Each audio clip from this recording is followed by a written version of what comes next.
Kembali lagi bersama saya Wong LA, ada di LA untuk jadi berkat yang luar biasa. Puji Tuhan, hari ini kita sudah memasuki kitab Yohanes, di mana kita akan belajar satu kitab dari kitab Yohanes yang luar biasa, di mana dari pelayanan Tuhan Yesus sampai Tuhan Yesus mati dan sebagainya ada di dalam kitab ini. Silakan menikmati, silakan membaca kitab ini, biar kitab ini menjadi berkat bagi kita semua, dan kita boleh mengalami satu terobosan besar, karena Tuhan kita, Tuhan yang luar biasa. Selamat menikmati pembacaan kitab Yohanes. Jika Bapak Ibu membutuhkan pertanyaan, silakan kasih kolom di komentar di bawah untuk kita bisa jawab, untuk kita bisa bantu Bapak Ibu semuanya. Saya percaya melalui pembacaan kitab Yohanes ini, Bapak Ibu menerima berkat Tuhan yang luar biasa, dan doanya semuanya dijawab dan mujizat terjadi dalam kehidupan kita semua. Mantap. Pasal 12. Yesus diurapi di Betania. 6 hari sebelum Paskah, Yesus datang ke Betania, tempat tinggal Lazarus yang dibangkitkan Yesus dari antara orang mati. Di situ diadakan perjamuan untuk dia dan Marta melayani. Sedang salah seorang yang turut makan dengan Yesus adalah Lazarus. Maka Maria mengambil setengah kati minyak narwastu murni yang mahal harganya, lalu meminyaki kaki Yesus dan menyekanya dengan rambutnya. Dan bau minyak semerbak di seluruh rumah itu. Tetapi Yudas Iskariot, seorang dari murid-murid Yesus, yang akan segera menyerahkan dia, berkata, "Mengapa minyak narwastu ini tidak dijual 300 dinar, dan uangnya diberikan kepada orang-orang miskin?" Hal itu dikatakannya bukan karena ia memperhatikan nasib orang-orang miskin, melainkan karena ia adalah seorang pencuri. Ia sering mengambil uang yang disimpan dalam kas yang dipegangnya. Maka kata Yesus, "Biarkanlah dia melakukan hal ini, mengingat hari penguburanku. Karena orang-orang miskin selalu ada pada kamu, tetapi aku tidak akan selalu ada pada kamu." Persepakatan untuk membunuh Lazarus. Sejumlah besar orang Yahudi mendengar bahwa Yesus ada di sana, dan mereka datang bukan hanya karena Yesus, melainkan juga untuk melihat Lazarus yang telah dibangkitkannya dari antara orang mati. Lalu imam-imam kepala bermufakat untuk membunuh Lazarus juga, sebab karena dia banyak orang Yahudi meninggalkan mereka dan percaya kepada Yesus. Yesus dielulukan di Yerusalem. Keesokan harinya ketika orang banyak yang datang merayakan pesta mendengar bahwa Yesus sedang di tengah jalan menuju Yerusalem, mereka mengambil daun-daun palem dan pergi menyongsong dia sambil berseru-seru, "Hosana, diberkatilah dia yang datang dalam nama Tuhan, Raja Israel." Yesus menemukan seekor keledai muda, lalu ia naik ke atasnya seperti ada tertulis, "Jangan takut hai putri Sion, lihatlah rajamu datang, duduk di atas seekor anak keledai." Mula-mula, murid-murid Yesus tidak mengerti akan hal itu. Tetapi sesudah Yesus dimuliakan, teringatlah mereka bahwa nas itu mengenai dia, dan bahwa mereka telah melakukannya juga untuk dia. Orang banyak yang bersama-sama dengan dia ketika ia memanggil Lazarus keluar dari kubur dan membangkitkannya dari antara orang mati, memberi kesaksian tentang dia.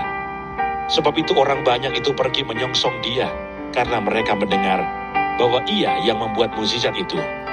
Maka kata orang-orang Farisi seorang kepada yang lain, "Kamu lihat sendiri bahwa kamu sama sekali tidak berhasil. Lihatlah, seluruh dunia datang mengikuti dia." Yesus memberitakan kematiannya.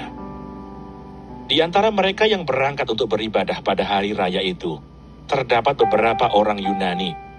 Orang-orang itu pergi kepada Filipus yang berasal dari Betsaida di Galilea, lalu berkata kepadanya, "Tuhan, kami ingin bertemu dengan Yesus." Filipus pergi memberitahukannya kepada Andreas. Andreas dan Filipus menyampaikannya pula kepada Yesus. Tetapi Yesus menjawab mereka, katanya, "Telah tiba saatnya Anak Manusia dimuliakan. Aku berkata kepadamu, sesungguhnya jikalau biji gandum tidak jatuh ke dalam tanah dan mati, ia tetap satu biji saja. Tetapi jika ia mati, ia akan menghasilkan banyak buah.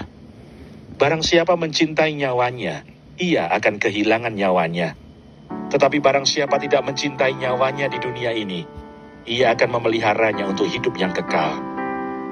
Barang siapa melayani aku, ia harus mengikut aku, dan di mana aku berada, di situ pun pelayanku akan berada.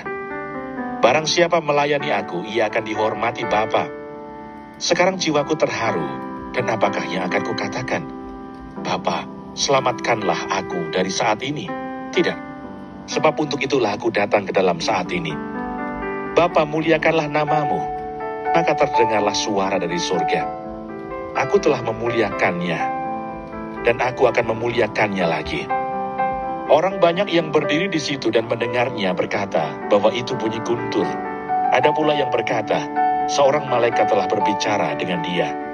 Jawab Yesus, suara itu telah terdengar bukan oleh karena aku, melainkan oleh karena kamu. Sekarang berlangsung penghakiman atas dunia ini. Sekarang juga penguasa dunia ini akan dilemparkan keluar. Dan aku, apabila aku ditinggikan dari bumi, aku akan menarik semua orang datang kepadaku. Ini dikatakannya untuk menyatakan bagaimana caranya ia akan mati. Lalu jawab orang banyak itu, kami telah mendengar dari hukum Taurat bahwa Mesias tetap hidup selama-lamanya.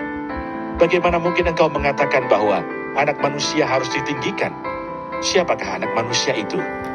Kata Yesus kepada mereka, hanya sedikit waktu lagi terang ada di antara kamu. Selama terang itu ada padamu, percayalah kepadanya, supaya kegelapan jangan menguasai kamu.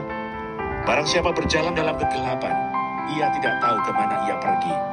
Percayalah kepada terang itu, selama terang itu ada padamu, supaya kamu menjadi anak-anak terang. Sesudah berkata demikian, Yesus pergi bersembunyi dari antara mereka. Mengapa orang Yahudi tidak dapat percaya?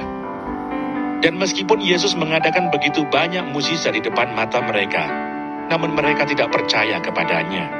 Supaya genaplah firman yang disampaikan oleh Nabi Yesaya. Tuhan, siapakah yang percaya kepada pemberitaan kami? Dan kepada siapakah tangan kekuasaan Tuhan dinyatakan? Karena itu mereka tidak dapat percaya. Sebab Yesaya telah berkata juga, ia telah membutakan mata dan mendegilkan hati mereka, supaya mereka jangan melihat dengan mata dan menanggap dengan hati, lalu berbalik sehingga aku menyembuhkan mereka. Hal ini dikatakan oleh Yesaya karena ia telah melihat kemuliaannya dan telah berkata-kata tentang dia. Namun banyak juga di antara pemimpin yang percaya kepadanya, tetapi oleh karena orang-orang Farisi, mereka tidak mengakuinya berterus terang, supaya mereka jangan dikucilkan. Sebab mereka lebih suka akan kehormatan manusia daripada kehormatan Allah. Firman Yesus yang menghakimi. Tetapi Yesus berseru katanya, barang siapa percaya kepadaku, ia bukan percaya kepadaku, tetapi kepada Dia yang telah mengutus aku.